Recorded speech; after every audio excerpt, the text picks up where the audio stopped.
Hyundai's Ioniq 5, their first electric vehicle built on their eGMP platform, is coming to America. Now we have pricing. I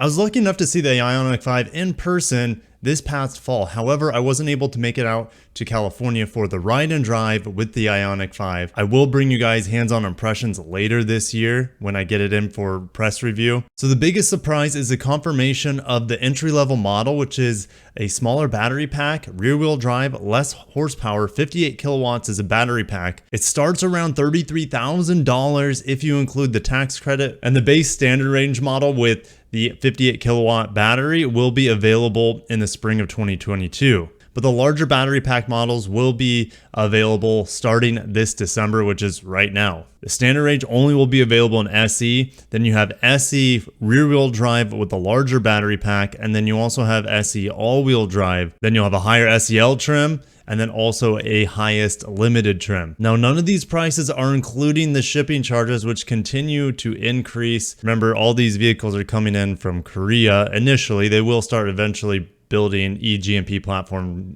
vehicles here in the United States. $1,225 for that freight. One of the biggest perks of the Ioniq 5 is its fastest charging, 10 to 80% in just 18 minutes. I wouldn't recommend trying to charge that fast all the time. I do feel like it would cut into the longevity and lifespan as well as the health of the battery over time.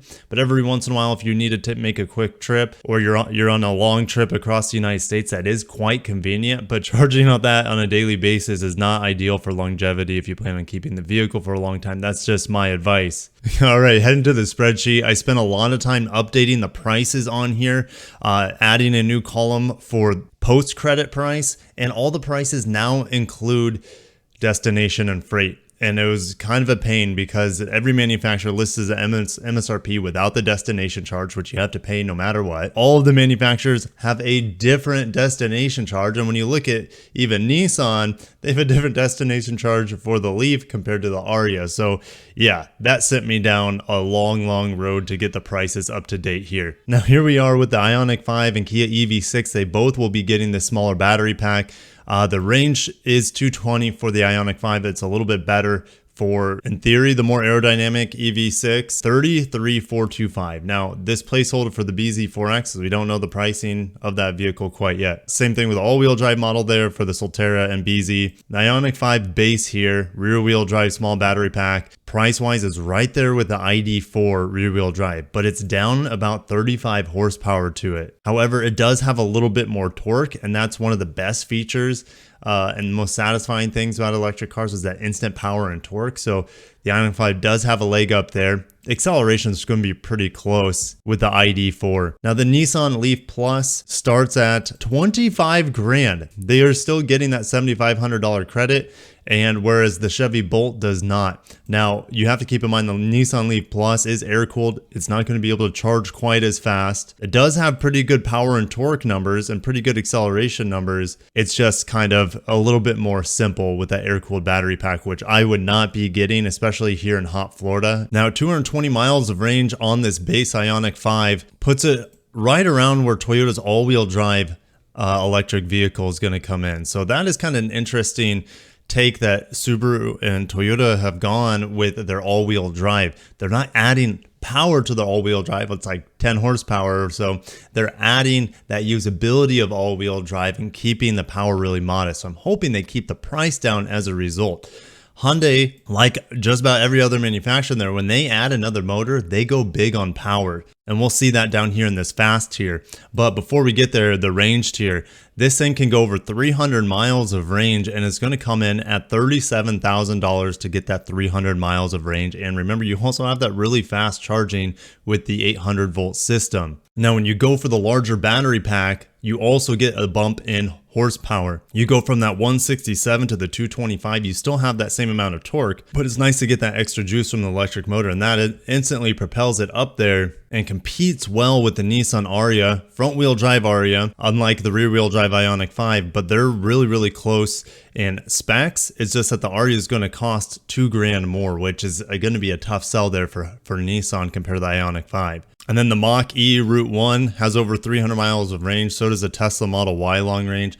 They just don't really compete price-wise with this Ioniq 5. They're just so much more expensive. We're talking over 20 grand more for the Tesla Model Y long range. Yes, it does have a lot more power, but it doesn't have that much more range. I would not be spending that much money for the Tesla over the Ioniq 5. Now, you also keep in mind, this is the starting price for the long range rear wheel drive. You can option that up with the different tiers like the SEL Plus and the Limited. So it can get more expensive to get closer to the Model Y long range. And then you're probably comparing apples to apples with features and things like that. So, and same thing with the Aria. This is just the base of their front wheel drive model. Now to the fastest tier for the Hyundai Ioniq 5 and the Kia EV6. We're talking $40,875 after the credit, which isn't that bad. Check out its competition other than the ID4, which continues for me to be a big recommendation in this fast tier because it just offers so much power and acceleration, not quite as much as some of the competitors, but it's just so much cheaper. 2 to 3 grand cheaper than the next cheapest model, which is the Ioniq 5. So the Ioniq 5 does have some good value here with the entry level all-wheel drive model with 320 horsepower. 0 to 60 is going to be around 5 seconds. ID4 is just a hair slower, but comes in at several $1,000s cheaper. So the tough thing for Nissan is that they only have one tier for their all-wheel drive E-Force model, and that is the most expensive Aria that they're going to make. You can't get this in a lower trim, this all-wheel drive E-Force. Now if we look at the limited all-wheel drive here, 54,500 plus the 1,200 in destination, so we're talking about $56,000, which is still $4,000 less than the Nissan Aria. Now it doesn't have as much power as Aria, but it's really close. The range is really close as well, so I feel like Nissan's going to have a hard time selling any of their Arias. They're just priced pretty darn high. Now, what if they ride better? What if you like the looks of it better? No one's driven the Aria at this point, so it's hard to say, but at least when you're comparing apples to apples, tiers to tiers, price to price, capabilities to capabilities, the Aria is just a little bit more expensive, 2 to 3 grand compared to competitive models in the market. We don't have pricing on Kia's EV6 GT all-wheel drive, but you just took a stab at around $60,000. It could be well more than that. So I won't be surprised if they price this at 65, 70K, maybe even more. But we're not talking about that model today. Hyundai doesn't even have that announced as like an Ioniq 5N, which I believe there are spy shots of an Ioniq 5N, but yeah, it's not official. So the prices are official. It's very competitive as we would expect it to be on the market. It does provide great value, especially if you want this long range, over 300 miles of range.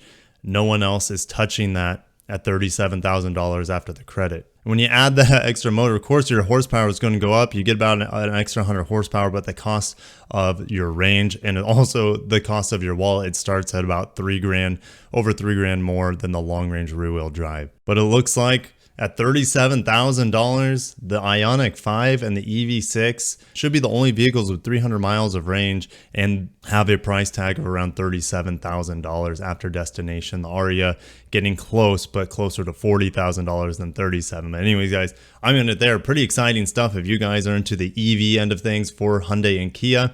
Ioniq 5 coming in at $33,425 for the rear-wheel drive base model, which will be available in spring with a little bit less horsepower and a smaller battery pack. You step up to the long range, you get over 300 miles of range, 225 horsepower, and after the credit gets you in at $37,375. For $40,875, you get the all-wheel drive, lose a little bit of range, but you gain 100 horsepower. That might be worth it to a lot of you guys out there, but I'm going to end it there. If you guys enjoyed it, smash the like button, subscribe, because I will eventually show you my hands-on impressions of the Ioniq 5 fully electric vehicle from Hyundai. Anyways, I'll see you in the next one. Peace out.